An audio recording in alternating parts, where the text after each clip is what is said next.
Hey everyone, welcome back to the channel. So I've done a lot of reading since I've last uploaded, and I've read a ton of books that I owe you guys reviews on. I've finished The Dark Tower. I've read about 24 books in total since my last proper book review. Listened to a bunch of audiobooks and made a lot of progress on my TBR that I've talked about for many years. So I don't have the time to review every single book of that, and I don't think you guys are interested in full reviews of every single book I read, but I'm going to try and bring you up to speed on 2023 at least. So today I'm going to be going through everything I read in January, then the next video everything I read in February, March, April, you get the point. So without further ado, let's hop into everything I read in January of 2023. So the first book I want to touch on that I read in 2023 was The Exorcist by William Peter Blatty. Now, I've seen the film, and I thought it was an absolute masterpiece, and he wrote the screenplay for that film, so obviously I trust his storytelling purposes, and a friend of mine, Jaden, I recommended this book that we read together, and we gave it a go, and it was a really beautiful experience, so I'm excited to talk about this one. For those of you who are somehow unfamiliar, The Exorcist is a story of a girl who is, I think, 13 years old, and she gets possessed by some sort of demon, and they have to bring in a team of religious exorcists to try and exorcise this demon after going the scientific route, the medicinal route, the therapeutic route. All fails. The Atheist Mother is left with no choice but to seek the help of these priests. And kind of the central theme I thought of this book was faith and struggling with your own personal beliefs and just having faith. Now, this book really is strongly religious in its themes and messages.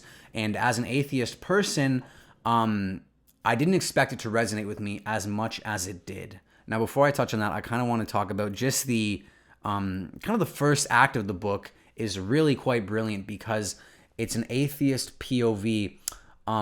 And the mother of this daughter who looks to be going insane, she brings her to doctors and gets her tested for mental illnesses, behavioral problems, puts her into therapy, and they run all sorts of tests, and everywhere they turn, science is turning up no answers. Meanwhile, you have a priest, Damien Karras, who is struggling with his faith after the passing of his mother.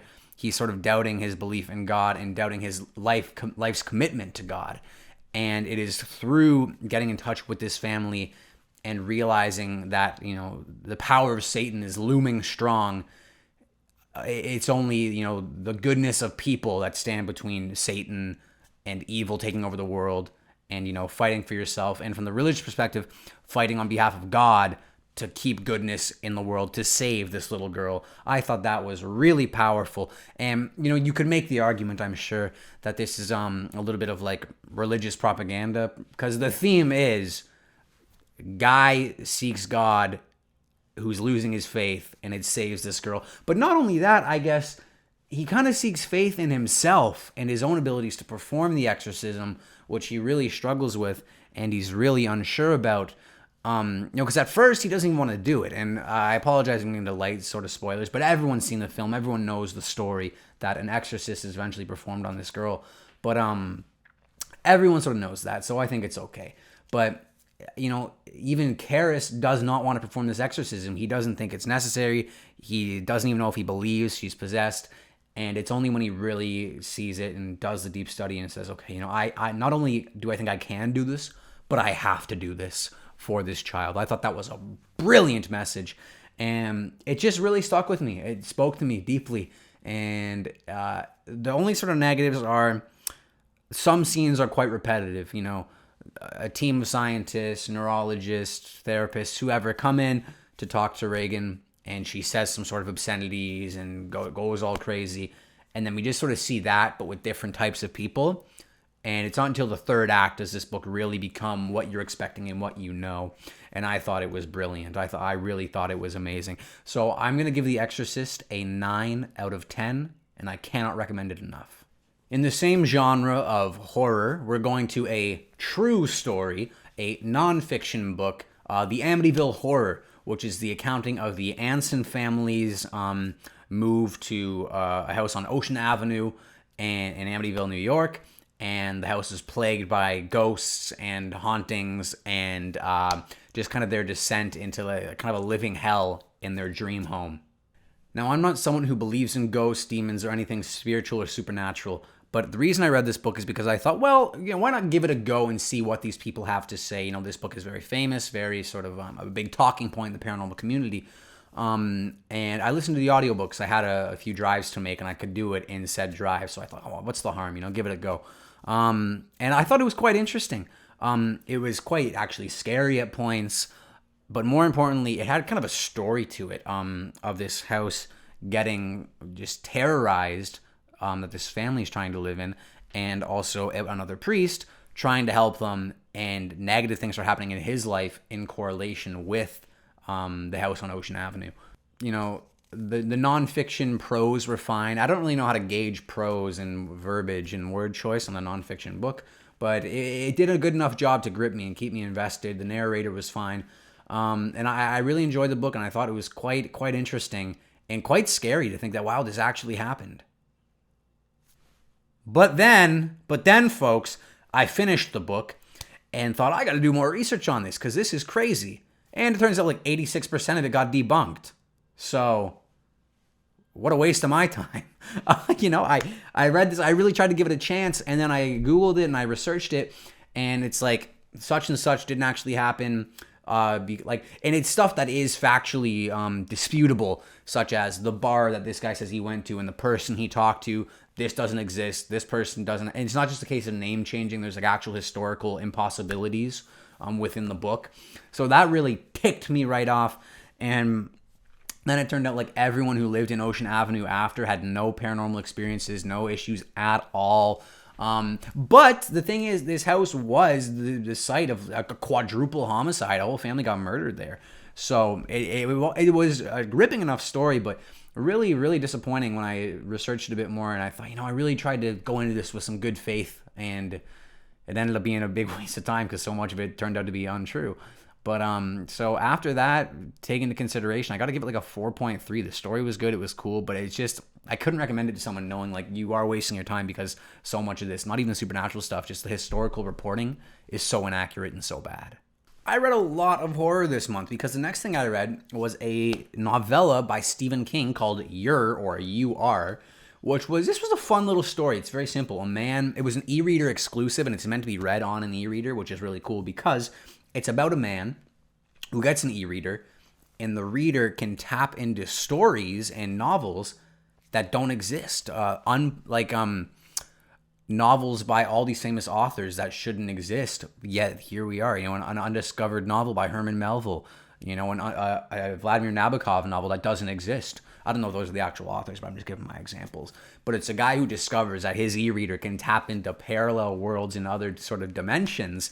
But when he starts tapping into newspapers from other worlds, things get interesting. And it's really a great little story. There's nothing too special to it. There's nothing exceptional about it, but it wasn't a waste of time either. And if you're a Dark Tower reader or you've read Hearts in Atlantis, there's a few little things you'll be like, oh, nice, good to see, right? So if you appreciate the larger Stephen King universe, I would recommend this. I think it's a good read. But unless you really love Stephen King, I wouldn't recommend this book to you or anyone really, because it's just, there's so many other better Stephen King works that you could read if you're looking for short stories. But I still thought this was quite good. And I'm going to give this one a 5 out of 10. Nothing to write home about, but nothing disappointing at all. Okay, now we got one that really disappointed me here. The Only Good Indians by Stephen Graham Jones. Great premise that I was absolutely hooked by in the first half of the book.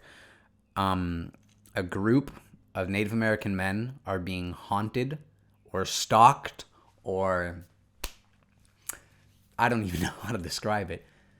Some sort of deer manifestation is sort of plaguing their lives, and the first half of this book was exceptional, but it just falls so flat, and I'm going to tell you why. Because the horror concepts in this are brilliant, so good, so scary. The scares executed well. The prose are okay. I could give or take Stephen Graham Jones' writing style. The audiobook reader I just saw was downright bad, so that might be a negative. But oddly enough, on Reddit, they say the audiobook is the better way to go. But anywho, besides the point here. the book was so chilling and so creepy, and I thought, oh, the A24's got to, get someone to produce this and adapt this, because this is such bone-chilling imagery. But then the second half is just the same as the first half, but way, way worse and way less climactic, and it kind of, the strands get looser instead of tightening, and not in a good way where it like leaves up to the imagination. It just gets kind of confusing or counterproductive. And it's like, hey, all that awesome stuff we just did? We're going to do it again, but just way worse. So, The Only Good Indians by Stephen Graham Jones, I'm giving this one a 4.4 out of 10. Wouldn't recommend it to anyone, but I think it's going to make a great adapted screenplay one day. And I would actually love to adapt this book, because I think the concepts and the ideas in it are so awesome. Just the execution in the later half really left me disappointed. Okay, and lastly, finishing off with a banger here, folks. A Series of Unfortunate Events 2, The Reptile Room. This is a great read. And guess what? The audiobook, read by Tim Curry. Even better way to experience this book.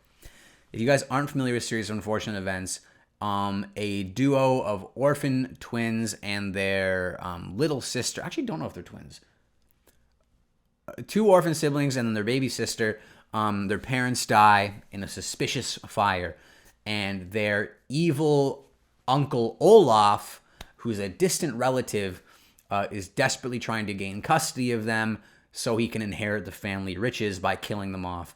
And it's a very long series of Count Olaf trying to get close to this family via disguises and antics. And it's about this group of kids banding together to try and outwit, outsmart, and escape the clutches of their evil distant relative. And it's awesome. It's so awesome. The movie starring Jim Carrey is amazing, and there's a TV show as well that I've only seen the first season of, starring Neil Patrick Harris as Count Olaf. Those are both awesome guys. Those are both awesome guys. Check them out.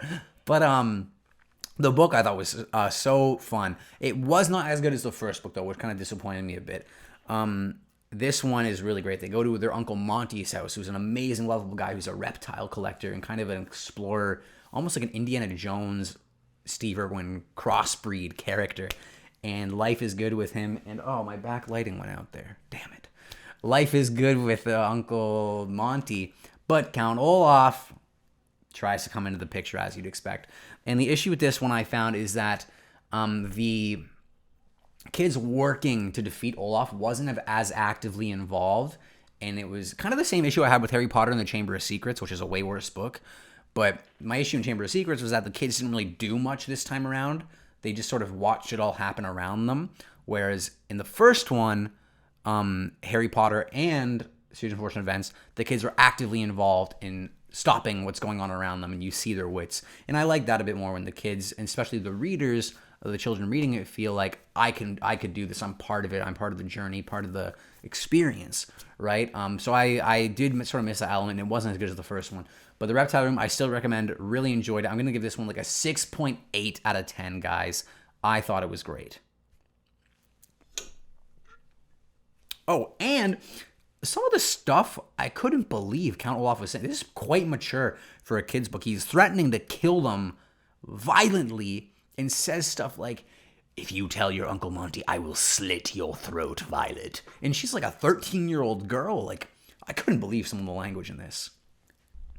Well, that does it, folks, for everything I read in January of 2023. I'm really excited to talk about what I read in February, because there were some bangers in there, and one of the most controversial books of all time I read. So I'm excited to share my thoughts on that with you guys. And thank you so much. If you guys have actually stuck around the channel and watched what I've been putting out, wow. Thank you guys. I know it's been so long since I last uploaded, other than the last podcast I did. Life's getting in the way. Life's getting quite busy, but I love how I'm living right now. But I really need to do some media stuff for me. So that's why I'm here back with you guys, just to talk about books, So if you guys have stuck around and watched this, thank you so much. I really appreciate it. And as always, have a great day. Well, I cry sometimes when I'm lying in bed.